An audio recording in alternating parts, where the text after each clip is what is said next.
Hi Paul, thanks a million for joining me on the podcast. Much appreciated. I know you're a busy man. Thanks, Orla.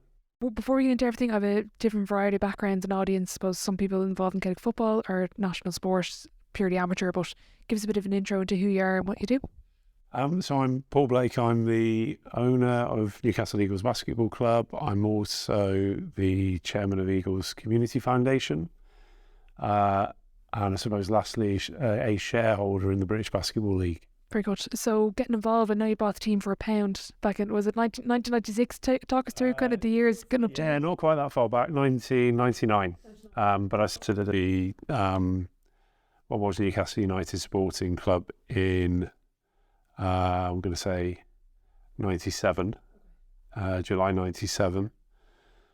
And just a bit of a quick précis of what that entailed. I was marketing manager of the sporting club. The football club had decided that they wanted to bring somebody to a group of clubs together, not dissimilar to Barcelona or Real Madrid or Sporting Lisbon. This type of idea as a sporting club. So they purchased the rugby club, basketball club, ice hockey club, and I was marketing manager for the three. The roles changed slightly over the 3 years. I ended up becoming general manager of the ice hockey and the basketball in the last year, but it literally only lasted 3 seasons. Why didn't it work? It didn't work because ultimately the 3 clubs were quite majorly loss making. Didn't go the way that the football club thought it might go in terms of transition of fans from the football club to the other sports. And I think the interest in the football club probably came mainly off the back of the fact that all 3 sports were Sky Sports at that point, and Sky Sports was in its very early days. It's probably only 3 or 4 years in at that point. I think there was some expectation that the rights fees for all 3 sports with Sky would jettison and we'd all go to the promised land, but it didn't quite happen that way. So I think they just took a decision 3 years in that it wasn't something that they wanted to continue. And I, with my then boss, a chap called Ken Nottage, who's a long time basketball player in England, going back to the late 70s, played for Crystal Palace and a number of clubs across the country. Ken was chief exec of the sporting club at that point, and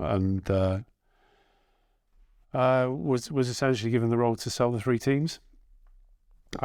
He pulled me in to support him in that, and what transpired was management buyout of the basketball club for £1. Sold the other 2. There you go. That was 99. 99, okay. And how did you build in such a football town and really a football country?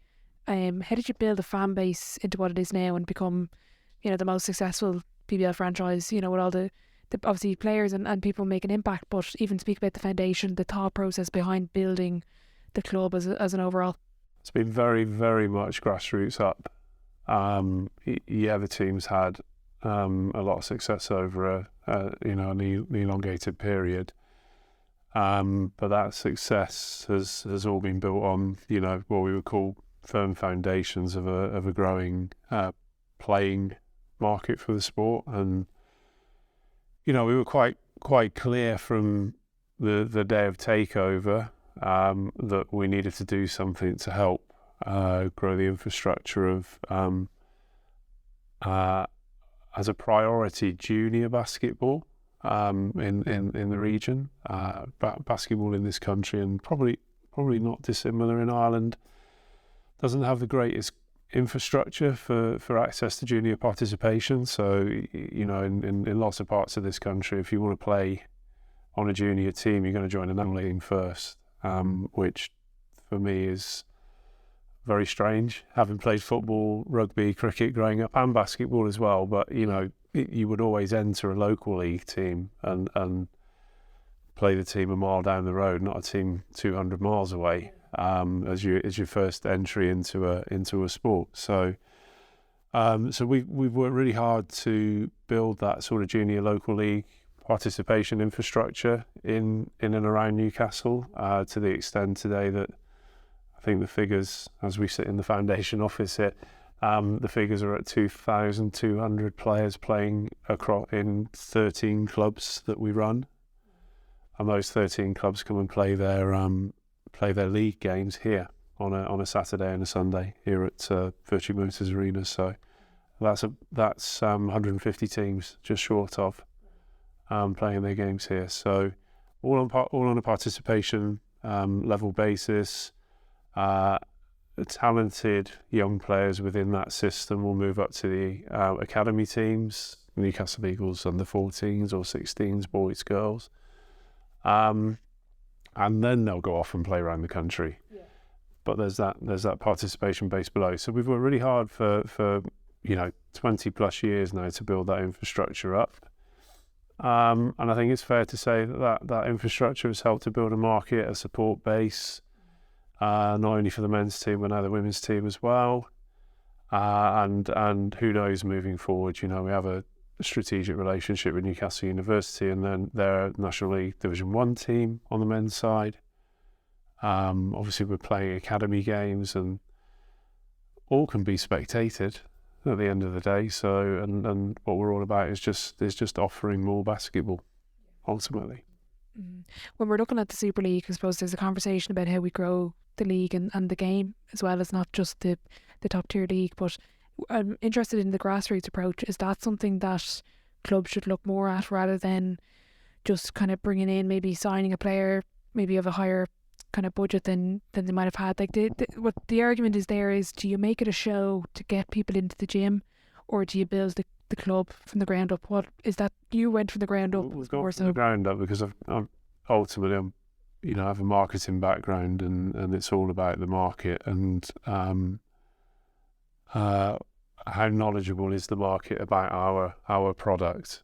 There's a lot of debate out there at the moment in the basketball community around how many NBA fans are there out there in the UK community, how many kids are participating in basketball in any way, shape or form, whether it's throwing a basketball at a hoop on the side of your house or actually to the point of participating for a local team or a school team or whatever it may be. So it's all market led to me, and I'm always very interested in hearing about what the latest research is saying. But ultimately, it comes down to me for the safest option in terms of growing a market is to do it directly, which is what we've done. And we know who our customers are because as a priority, they are playing in our junior clubs, and their parents take them to those games, and their parents get engaged, and we've built a core as a result. The external market outside of that core playing group that might show an interest in coming to a basketball game is the next level to that, but we've got some certainty now, if that makes sense, and some sustainability in terms of what we've already built. So in answer to your question, I've gone a long way around there. I think top down can work. It takes there's a business model that works with that. An invested in business model can work with that. I put your investment in the team and just get out there and broadcast market, buy advertising, etc., etc. Just get heavy social media hit to try and build a market that way. But our approach has had to be slowly but surely, because we haven't had investment. We've just had to build a business steadily from a point of takeover onwards. And essentially, we've slowly built that market. We've slowly built the ticket sales. We've slowly built the sponsorship sales and the merchandising sales, and we spend what we bring in. I'm not saying that either route, investor route, or just build your business slowly but surely. There's no right answer. I just know that we've had to work that way, and obviously, the net effect of that move, although very, very slow growth over a 20-year period, has ended up with us being able to build a building, and now that trajectory now in terms of business growth has sped up significantly. Brilliant. Since having the building. And that's actually something that came through from great question from Conor Meany. He's the former commercial manager for Basketball Ireland. He's now moved on, works in the RDS, but he was saying, and I suppose this kind of shows the challenges that Irish clubs face, is we don't own real buildings, apart from maybe Neptune and Cork would.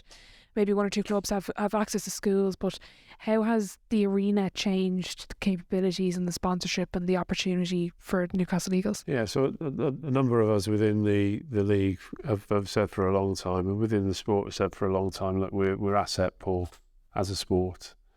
Other sports that are seen as majority sports in the UK have not been asset poor, have owned their facilities for a very long time. So what it gives you an overhead if you've not been handed it over for free. So there's a mortgage on the building, but if you can put a business plan together that says we can manage that mortgage, and we can, lever income, whether it be in the, unbelievable support from Vertu Motors, for example, here in the naming rights of the building, to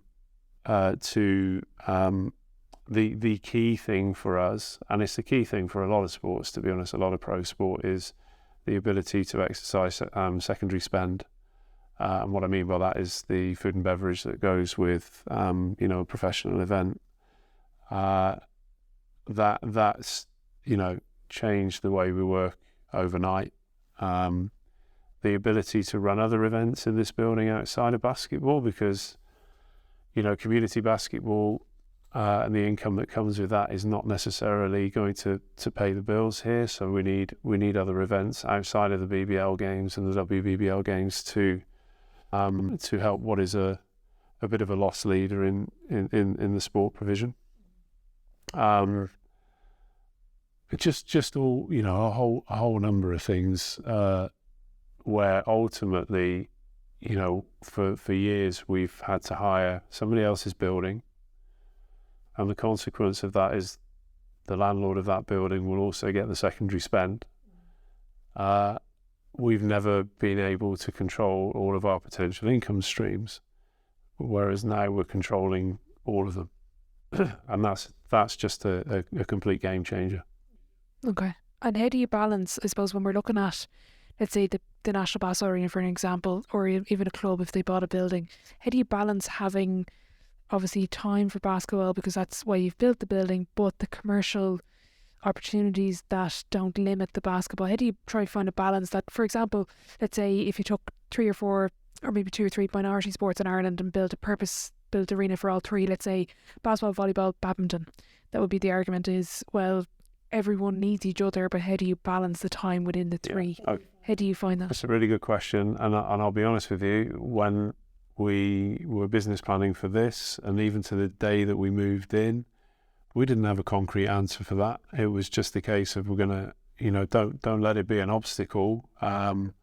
Do what planning you can. We're the interestingly, we're the dominant sport in this building, but we also have some netball, we have some volleyball. Partly due to the needs of one of the grant funders for the building. They're growing. Both those clubs are growing. They have need for more hours on the court. We have need for more hours on the court. So even within the sport, we have some logistics there. And then if we bring in an external event that isn't taking place in the hospitality rooms that you've seen, because they obviously don't displace the sport, they can happen at the same time as the sport. But if we've got something on in the main hall, that does displace sport. Particularly if it's a weekend event, it's going to displace our central venue league. So the business model has kind of settled into a groove now where we we want a small number of high-profile events every year that generate a good secondary spend, but it's not the main driver. It's easier for us to sell the hospitality rooms that break down into, you know, 5 business meeting rooms, because that doesn't push out sport. The key thing is that we started off wanting to prioritise sport, and we continue to want to do that. I should say as well, we have an anchor tenant in for a local further education college, Newcastle College, who are, as you've seen, are here every day. They have a room as a classroom every day here, and a court space every day. So, that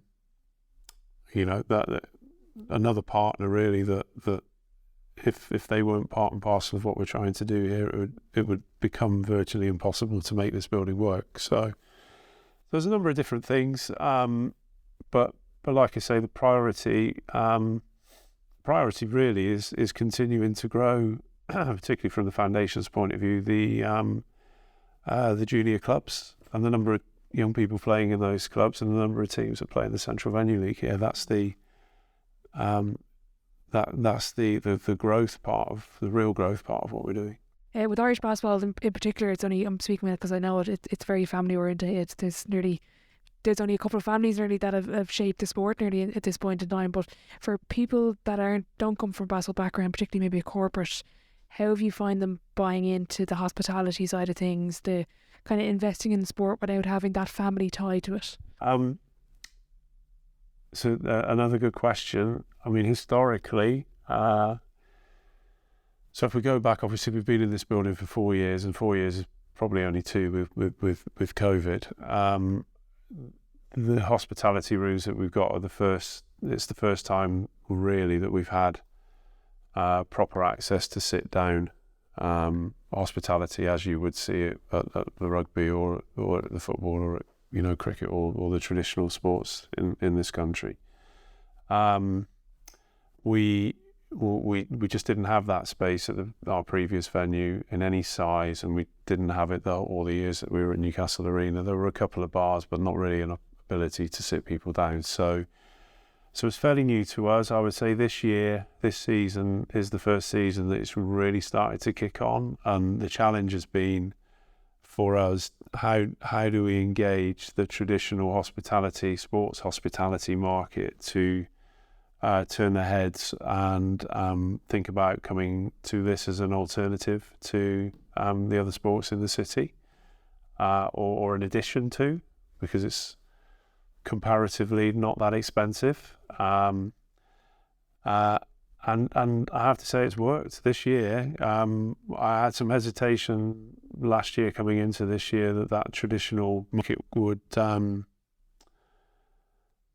accept us as an option, because basketball just isn't culturally in that mindset, especially with professional services, lawyers, accountants, architects, and those types of business. But I'm pleased to say they're really starting to take it on in droves, and also we have a very big tech sector in the region now, a number of small, medium, large tech firms, and the tech businesses are really buying into corporate here quite heavily. So that's been probably the most pleasing result of this season, is that's really starting to move, and we're going to need more space. Brilliant. Another problem. How have you found the shift in culture in basketball in the UK, and not maybe Newcastle specifically, but overall? I suppose since the Last Dance, there's more of American culture. It's obviously changed a lot in Ireland, and with all the kids with us, we find going abroad, people are now seeing as a viable option to go to the States, get a scholarship. The next step is to see more Irish players playing professionally, which we have been. What's it like being in the UK? Obviously, Princeton, March Madness, all the different, all the success people are having now going abroad. Obviously, we've even a player in the NBA now from the UK. What's that done for the sport over the last couple of years? Yeah, so I mean, one of our own, Tosan, obviously was top scorer in that Princeton game last night, and You know, it's just amazing to see that happen and report on that today. You know, it's those sort of things that make you realise why you're doing what you're doing. You know, to say that we had some small part in his journey is great. You know, it's interesting you say The Last Dance, because I've certainly had a feeling, and a number of us are feeling this as well, that there has been, or it feels like there has been, an uptick culturally in terms of acceptance of basketball as a sport, even though they're not. Even this local market isn't seeing it particularly differently to pre-COVID in schools. So, you know, the PE teachers changed what they're teaching, not necessarily, but we've commented on that, as you've just said, quite a few times, that it feels like that documentary, probably, you know, continued increased profile of the NBA in the UK, and a variety of other hooks in terms of just our continued reach in the local market, all make it feel, even our profile on this road, quite frankly, you know, that's been a huge difference maker. We're on a, you know, we're parked, we're built right on the side of a main arterial road, right up to St James's Park, in fact. All of these things are making a difference to change the profile, to the extent that, you know, if I'd have walked up and down the high street in the centre of town 20 years ago and asked the straw poll, have you heard, you know, what's the name of the basketball team in the city, they probably would have said Newcastle Falcons. Whereas now it's quite clear, you know, the uptake and knowledge of who we are in the city is pretty high now. That's helping. I think that's helping with ticket sales, because we've, you know, as I mentioned to you, we've gone from we've always had a decent audience base, but now we're pretty much sell out every game.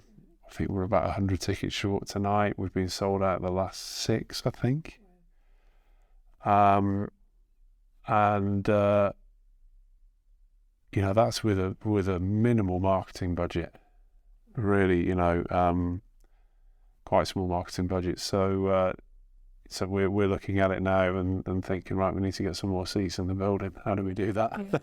That's what I was going to say. Yeah. But the culture's changing. There's no two ways about it. Yeah. Brilliant. Yeah, and that's kind of the same with a great question in from someone involved in Neptune and Cork, and they wanted to know what actually draws the crowd in. Is it obviously the success you've had has also helped create that culture around the city, but is it what do you think draws the crowd in? What gets them into the building? And then it's the job of the team to nearly keep them there. But what gets this them in? The grassroots market that's built up. That's the core of the audience base. Yeah.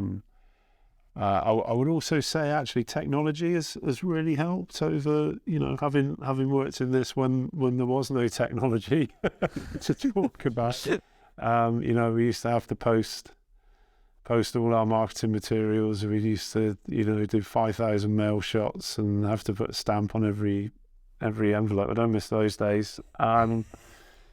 To today, where, you know, we've got an online ticket platform that's you know, pretty self-explanatory. It's an accepted way of purchasing now, which it wasn't for a long period of time, even when the technology was there. You know, we've gone all through that evolutionary change. We've built a database off the back of those ticket sales on that platform, whereas, you know, 10, 15 years ago, building a database was only possible because somebody wrote their name and address on the back of a leaflet that they picked up off a seat in the stand, and hopefully gave us back. So there's things, and obviously social media as well, and how you link the social media marketing to your social media reach back into you know, retrieving data, managing that data, and then marketing back out again. And of course, all of that is incredibly cheap. Whereas compared to mailing 5,000 envelopes with, you know, with 20 flyers in them or whatever. So which, if we were back in, the old days of 20 years ago, we couldn't achieve what we're achieving at the staff base we've got. I'd love us to have a wider staff, a bigger staff base, but the technology obviously helps do a lot of work for you, make things easier to analyse as well. So got to say, technology's played a huge part in that. Yeah. Speaking of changing the business, how has COVID and Brexit impacted not only day-to-day runnings but overall? Yeah, it was tough because the building had only been open for a year. We obviously, none of us knew how long it was going to last, and there was that sort of late summer hiatus in 2020 where it looked like we'd got over the hill with it, and then not. So we'd all signed players that summer thinking, yeah, we'll be back to crowds by October, November. And then we hit September. We were actually, I've got a very vague memory of this now, but the government had chosen 12 sports to a football game, a rugby game, a horse racing event, etc., to trial what they saw as post-COVID audiences at that time, and that was September 2020. Yeah. And ours had just come up. We were due to play on the Friday night, and it got cancelled on the Thursday night, and that was that complete shutdown off the back of that. That was mid-September 2020, 6 months in, there or thereabouts. But obviously we've been shut since March 2020 as a building, and obviously the long and the short of that was that went on for ultimately nearly a year and a half. We flexed. We panicked about what are we going to do with the building. Obviously, the government opened the furlough scheme, which was a lifesaver in terms of protection of staff. And we then received the phone call to say we'd from the local GP services team saying we'd like to nominate you as a vaccination centre, and we obviously this was several months into COVID, but I think it was sort of 23rd of December 2020 we had our first vaccination day here, and that went on for 9 months, and that and a few other things, that the naming rights deal with Vertu, the use of the building, actually, Newcastle College continued to operate during that period. We had a dance school in, believe it or not, they couldn't get into their own building. We had a military academy move in for 6 months. They couldn't get into the building that they usually operated in. So there was a number of different things that happened that just kept this building afloat, got us through that really rough patch. And then last season, September onwards, last financial year was a bit of a blur, really. Just coming back out of it. Yeah. So this year, this season feels like almost back to normality. So, yeah, you could say we were very lucky. Could have lost the building quite easily, but found a way. We always seem to find a way. Yeah, that's it. Does running a professional sports team and being the owner take away the fun of sport? Does it increase it? What's it like? So I'm 26 years in, and I've done many a speech over the years where I've said, make your hobby your job. It's the best thing you can do. But I think it's probably a bit symptomatic with the number of years I've been in. It doesn't feel quite that way now For us. in the same way that it has done. Do I want to do anything else though?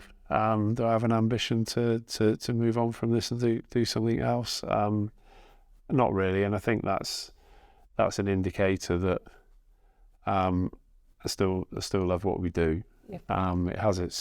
It has its good days and its bad days, and there's two ways about it. It's a roller coaster ride, but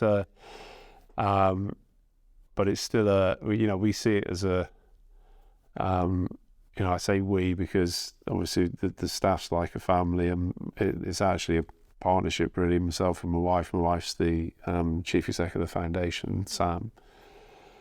So we see it as a project and almost a way of life, rather than a job. And I think a lot of people in basketball and sport in general are that way anyway. It's a labour of love. Yeah, I think so. I think something that's been really impressed with, obviously I knew about the team, but the social responsibility that you have, that obviously that comes from that family feel. But speaking of the foundation, I saw online there's kind of mental health partnership there as well. How important is that to you? As you say, this is a labour of love, and it is a business, but it again just kind of speaks probably about the values you have as individuals as well, not only the club. Yeah, I think firstly, naturally, we're a social responsibility business. Full stop. There are large corporations that like to get involved with CSR and corporate social responsibility. Well, we are CSR by deems of what we do. The events that we put on, the community delivery that comes as part and parcel of what we do. That's what we are. So it would be foolish to, I think personally, want to even try to operate what we're doing in any different a way to that. And as in any business, we want happy customers, don't we? So we've got to be doing everything we can to make sure what we're doing is on point, and that doesn't happen every day. But that's a big part of it. It's also really rewarding at the same time. To come in. Sam always says, tonight will be great because it'll be nearly full and the atmosphere will be great, and win or lose, it'll be a good event. But then those seats all roll back, and by 11 o'clock tonight it will be back to a 3-court hall, and tomorrow morning this place will be rammed with young people and their parents playing games all day. And that, if you get 2 minutes to come down tomorrow, if you're still around, or Sunday, that's hugely rewarding to see that happening, and to see the impact that we're having on so many families. Brilliant. Yeah, I definitely have to pop down. Is that like individually then, or from a club? I've noticed my core values is here on the windowsill. I don't know who owns that, but is that something like, do you have particular values you've set out for the club, or what way do you navigate that and the vision? Yeah, it's a good question. So this is very much foundation led.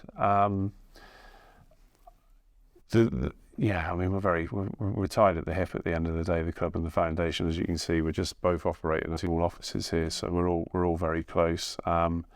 That's definitely because the foundation has a larger staff base. That's those are the key themes that are driven through from top down. Sam, Susan, and Ian McLeod that heads up it's now heading up the whole community team effectively, from the academy down. It's important. It's important because obviously everyone that particularly on the foundation side that Sam is employing are going out there and delivering sessions on a daily basis to groups of young people. So they have to be delivering the right messages, and they have to be delivering it with the right energy. And without having to say those 4 things that you see up there in front of you on a daily basis, just carrying that and making sure that everybody is on pitch and understands what we're about, and in recruiting the people that we recruit, we want the same from them.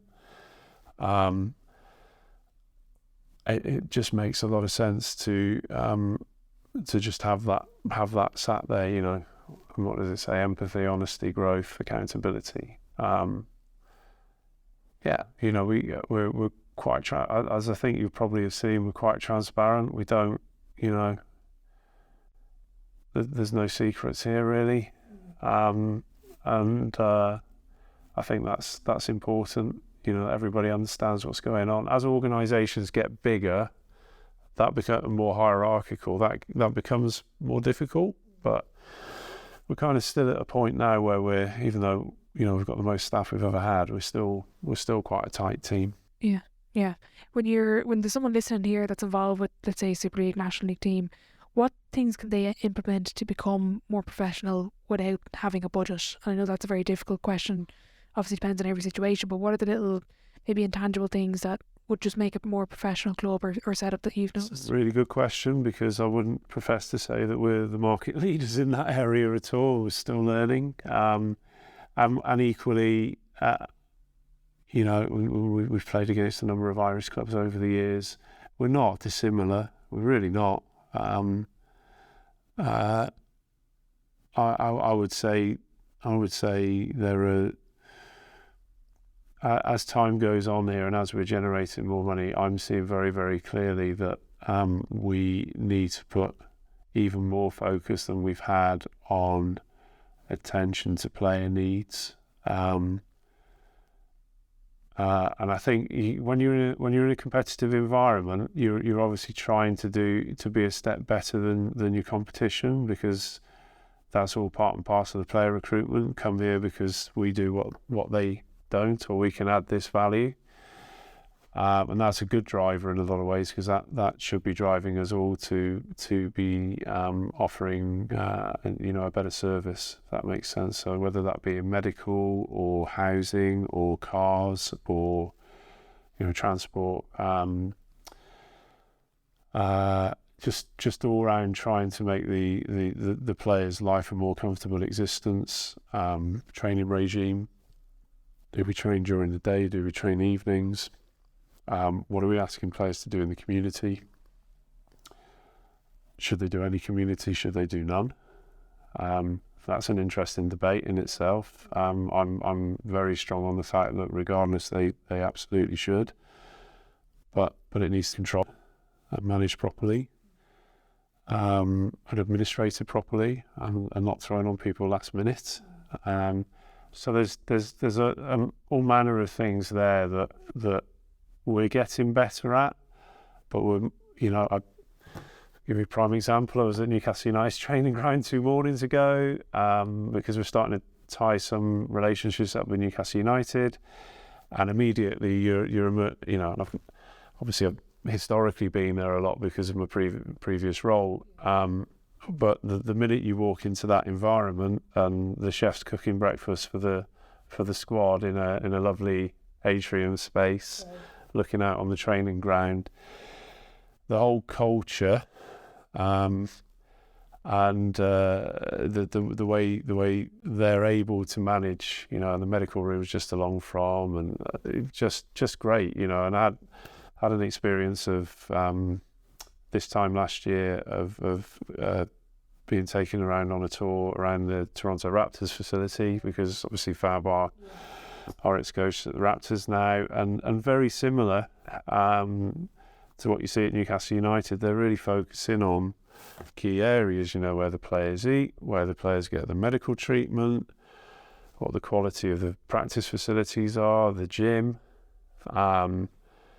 and actually at the OVO Centre at the Raptors, they've literally got it set out around the court, 4 distinct areas: medical, gym, head office, GM, and where the players eat.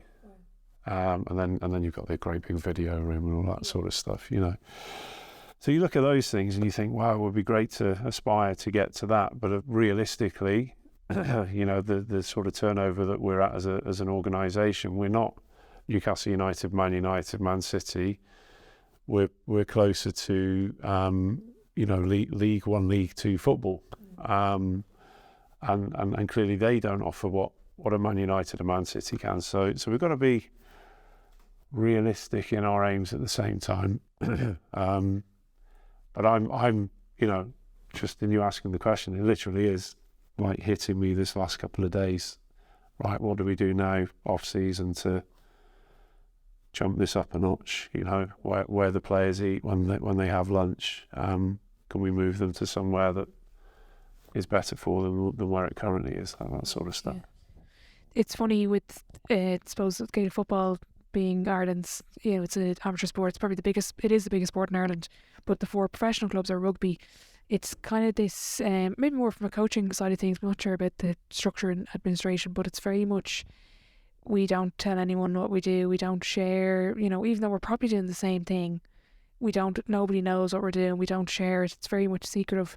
Is that different here? Are you very much in contact with other BBL teams, helping each other in the league? Yeah. How does that work? Yeah, it's not secretive. Do we share practice? Yeah, we do. That said, do we get enough time to share practice? Because we're all on very small staff bases. No, we want to do more, but it's just getting time to do it. And you can ultimately, sometimes it is hard to be strategic because you're just caught up in the operational all the time. This tonight is our fourth Friday on the trot which started with the GB games. Yeah.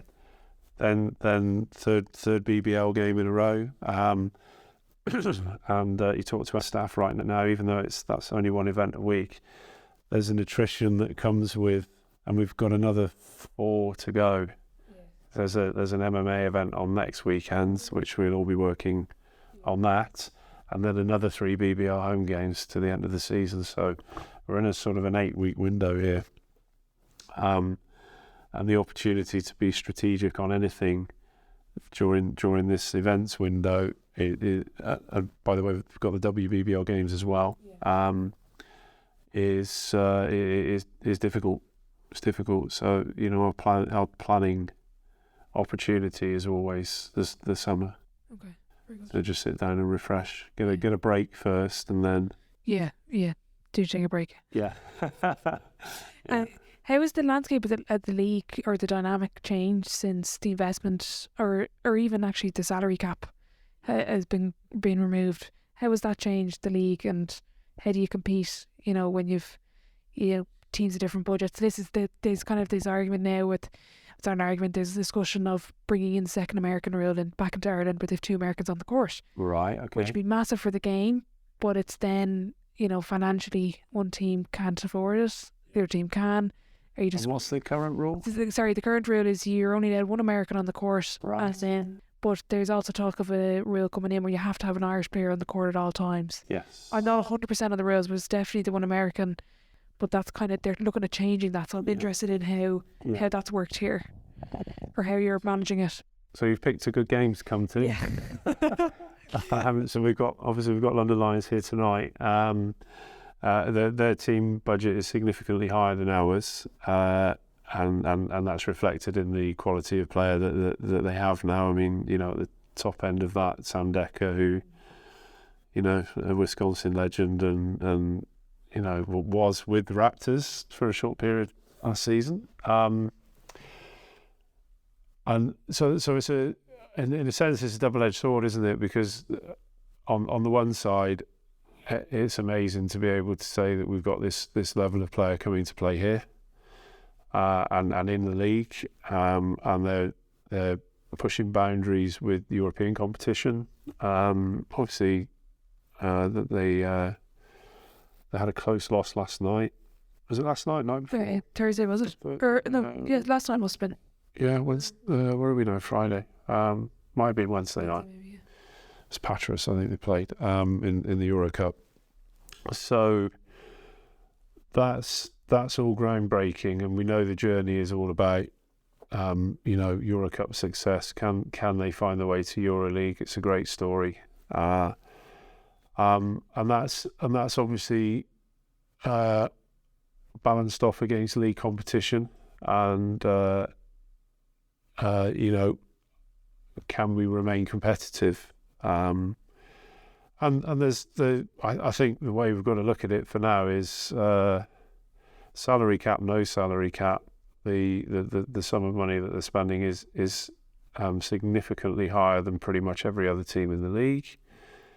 That's not, if you look across a lot of leagues in Europe, that's not dissimilar to a number of leagues. I mean, the Greek league, particularly Olympiakos, Panathinaikos, spend significantly more than the rest of the Greek A1, I understand. So the Premier League football, it happens. Yes. So our challenge is, what can we do with controlled growth at club level to really start to move our team budgets up and grow ourselves as organisations, and hoping as well with the league investment that the league itself helps the clubs to grow either financially or by means of increased media profile to help us all on our journey. So yeah, it's trying to get a balance. Yeah.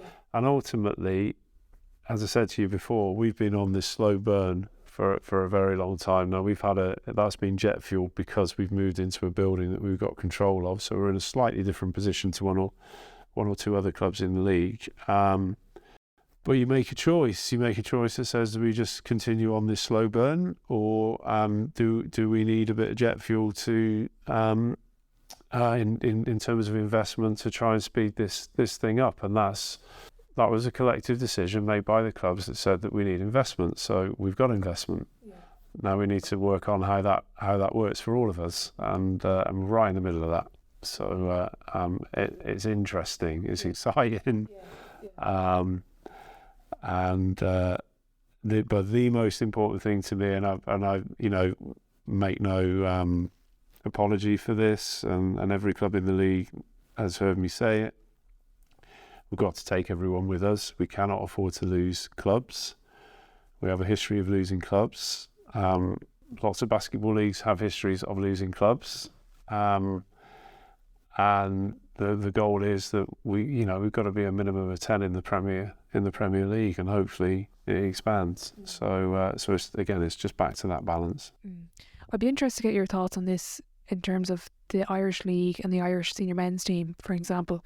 Kind of maybe with the women as well, but is it more beneficial for Irish basketball to have a strong Super League or a strong Irish international team? Because we're now back on the Eurobasket qualifiers for the first time since 2009. Yeah. It's kind of like, what do you grow first? What from your perspective, what would it be? So again, this is my personal opinion. You know as well as I do that sports in England, Scotland, Wales, Ireland, are driven by national team success historically. But the key is in the question, driven by, because if nobody knows about the national team, then it won't be driven by national team success. And basically the sports that have been driven have high profile national teams, whether that be the Six Nations in rugby, which obviously big game tomorrow. Possibly not for us. But smiling here as you mentioned it. Yeah, I'm sure. And there's decades of history behind that national team drive. England football team, England rugby team for us, England football team, England rugby team, England cricket team. As basketball, we don't have a national stadium, and we were talking about this yesterday with the facility in Dublin.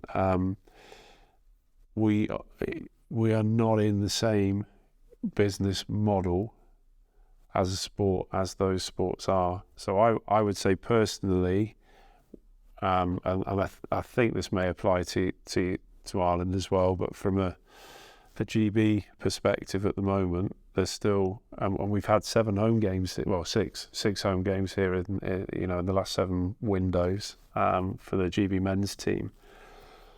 There's still some work to be done to get the national media behind promotion of the national basketball team for both men and women.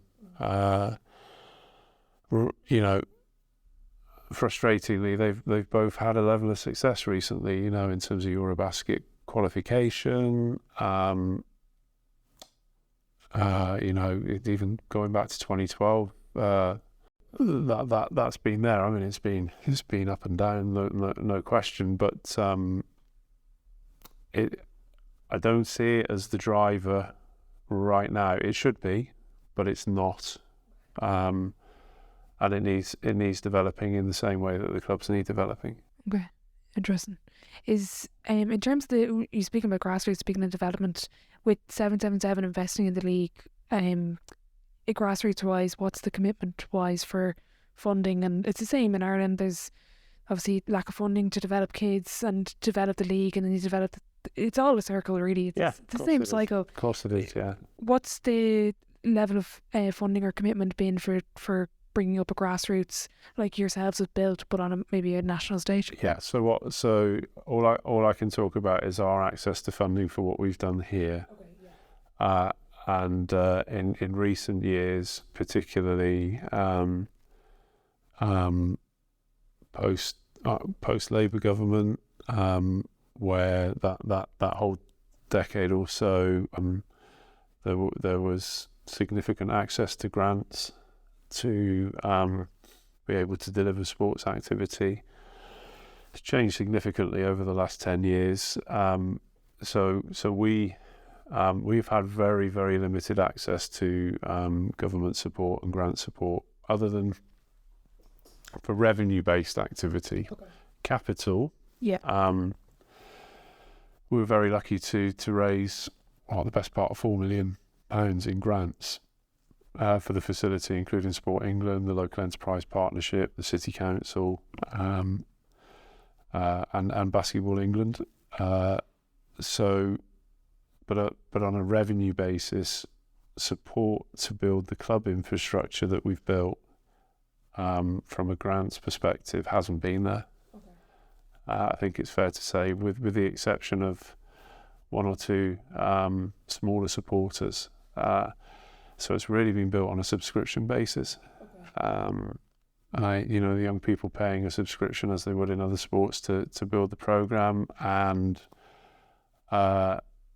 financial support coming from other parts of the building in terms of what it's generating to keep that growing. So we're not relying on government support in terms of what we're doing here in any large amount. There'll always be the need, yeah. and we'll always look, but it's not a significant part of our business model. Whereas historically it was, yeah. No question. Yeah. What do we do to change that? We're just in a particularly bad economic period to even find ways, I think. But I have to say, regardless of that, we've got a model that's working. So yeah, we're in a relatively happy place in that respect. Of course, good. I know we were talking yesterday, but Gareth Maguire and Mark Mulholland up north have been in contact, up north in Belfast, about potential expansion, what they're doing over there. I know I was listening to Hoops Fix. There's also maybe expansion, like Birmingham, hopefully maybe a team in Wales. What would that be like to get a team maybe in Wales or in Ireland, whether it's Belfast or maybe a second team in Dublin? Is that something that would benefit the league? Would have a massive effect on Irish basketball, bringing some high level to Ireland, to the island. What would your take be on that, and what do the guys need to kind of make it? Again, personally, I would love to see it. And Gareth will tell you, I've been of that mind for the whole time. I've known Gareth, so there's no question the league needs to expand. I know the board and the investment team want to make sure it's the right franchises. We have as you know, both countries have a real, or all four countries have a real problem with building buildings like this. I was speaking to a group of American students yesterday who was studying in Newcastle, and we have a good laugh about the lack of indoor facilities that are built with seats in this country, when they're all coming from cities that have probably got 10 of these in the city. So that's holding us back at pro level, and any new franchise that comes in needs to find a building like this or bigger, or build one. So that's a challenge, but expansion to teams in Ireland, expansion to teams in Wales, whether there are more in Scotland as well. I just think it's a great story apart from anything else. We promote ourselves as a British league, which is suggesting itself as a multi-country league, and the more profile cities we're in, I think the better. I think, and transport routes as well. I mean, it's from our perspective, it's probably cheaper to fly to Belfast than it is to take the bus to Plymouth these days. So there's no, I don't see an obstacle. Yeah. Okay. Why would you not? Yeah. You know, if the conditions are right. Good point. I'm going to wrap up the episode. I have a Sideline 7. It's the same 7 questions at the end of every episode. It's a slight segment. I'm going to start with question 1. Paul, what's your favourite quote? Are you a quotes man or? I'm not a quotes. Oh no, this never goes well when they're not a quotes man. Not a quotes man. God, yeah, and I'm not great off the bat either. Can I come back to that one? You can come back. Yeah. Question 2. Apart from the Eels, obviously, what's the best sporting event you've been to? Wow, that's a good question. Let's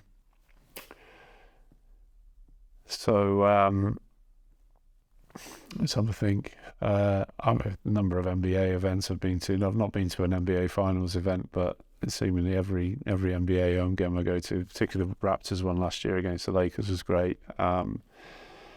Outside of that, I'm just thinking through. I mean, so many. I do like a good golf event, I have to say. I go to the Scottish Open every year, but that's not, that's not the Ryder Cup, is it? But probably any NBA game. I think that I've been to, they just jump out before most others. Lots of football games, but more to come. An NBA game at any venue would probably be top of my list. Yeah, very good. Question 3. What's been the biggest setback or challenge so far in your career, and how did you react to it? I've said this one a few times. We the first 2 years of taking the club on, we accrued some sizable losses, and we'd taken on a loss-making business anyway. And there was a point where, towards the end of season 2, which would have been 2001 season, it looked like we just weren't going to find a way forward to keep going, and met a local businessman that managed to help me reorganise our finances when I was a bit naive to it all, and find a way forward for us. That organisation was pivotal because we wouldn't be here now without it. So, and I suppose at the same time I was naive enough to think that I can just fight through this and we'll get these debts paid off and we'll find a way forward, which we did. Paid off all of the debt when it would have been easier to fold. Good. If that happened again now, I don't know what I'd said. But that period, 2 years in, it was a rocky time, and we found a way through.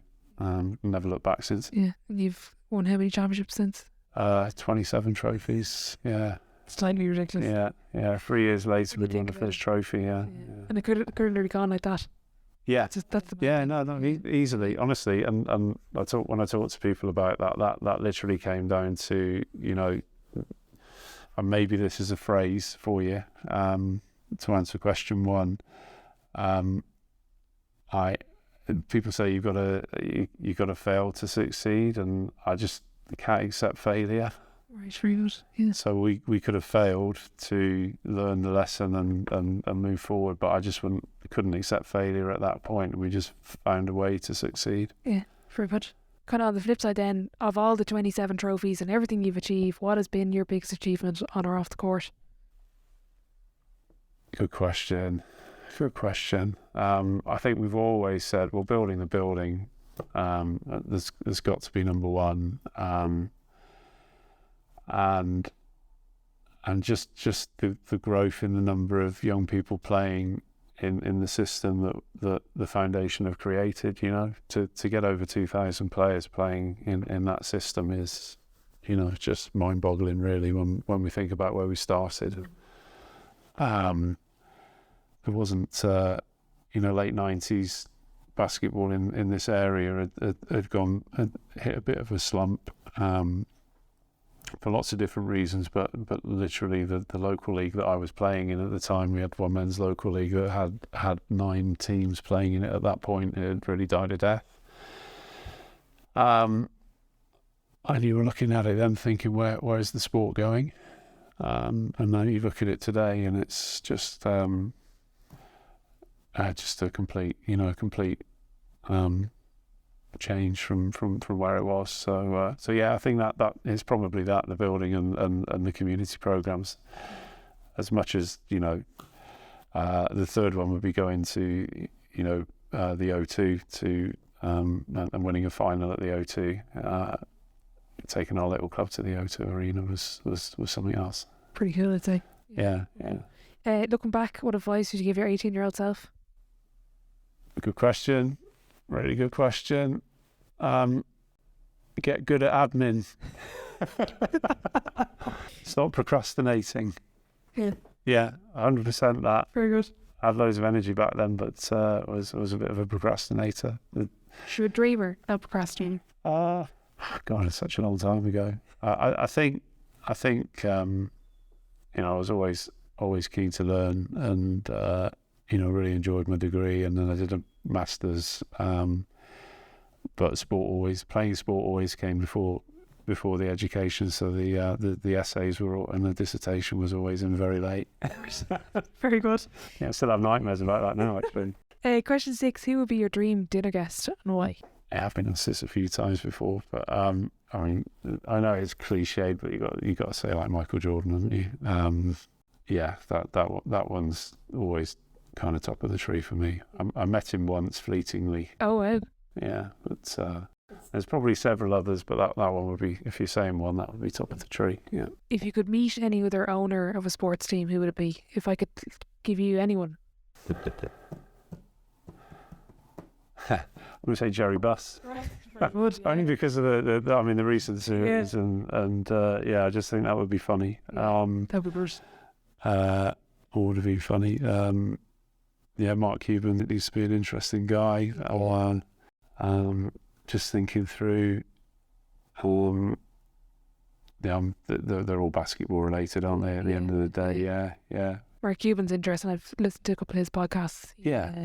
He's done a great job with the Dallas Mavericks. Yeah, just super positive guy as well. Obviously likes the limelight, which I'm indifferent to myself. But probably those two. And we've, although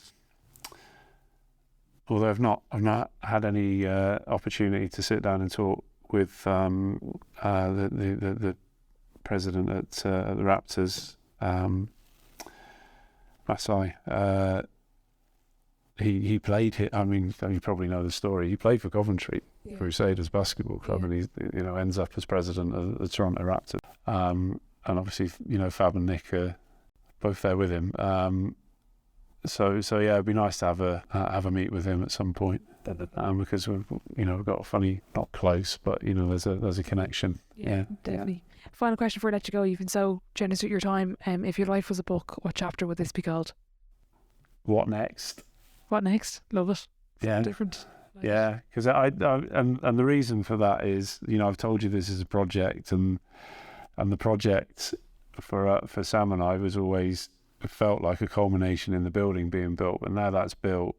4 years in, after getting over the exhaustion of actually getting through the build process, which if you talk to the guys at Sheffield at the minute, they're right in the middle of that, and it is exhausting.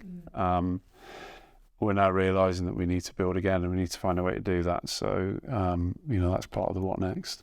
Very good. Look, thanks a million for taking time out of your really busy day to do an interview, but also for the hospitality you've shown me over the last few days. It's been really incredible. So whenever you're in Ireland, I'll happily buy everyone a pint. But yeah, thanks a million, and best of luck with everything moving forward. Thanks, Orla. I look forward to that.